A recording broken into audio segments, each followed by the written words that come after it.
বন্ধুরা, এই দেখুন সন্ধ্যের একটা খাবার নিয়ে চলে এসেছি। এই যে দাদা ছেলে বসে গেছে, এই দেখি চপ মুড়ি খাবো।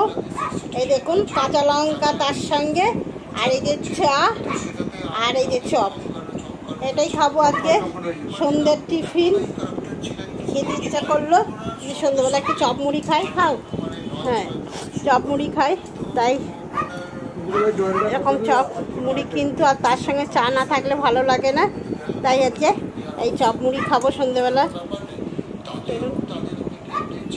দেখুন আমাকে দুদিন ধরে দেখানো হয়নি, কেন আমার শরীরটা খুব খারাপ, তার জন্য খুব ঠান্ডা লেগেছে, দেখি বুঝতে পারছেন এত ঠান্ডা লেগেছে যে বলার মতন না। নাকটা শটশট করছে, একদম ভালোই লাগছে না, খুব শরীর খারাপ করেছে বন্ধুরা, এই জন্য দেখাচ্ছি না। চলুন, ইচ্ছা করলো যে একটু চপ মুড়ি খাবো একটু লঙ্কা দিয়ে, তাই দাদাকে বললো একটু চপ মুড়ি নিয়ে আসো। তাই দাদা নিয়ে যেতে, বুঝতেই পারছেন আমাকে দেখে নিশ্চয়ই যে আমার কতটা ঠান্ডা লেগেছে। কি করবো, নাক সরসর করে পাগলাও হয়ে যাচ্ছে বন্ধুরা, একদম ভালো লাগছে না। চলুন, আমার জন্য কি নিয়েছে, যে ভেজিটেবিল, আমি বলেছিলাম ভেজিটেবিল নিয়ে আসতে,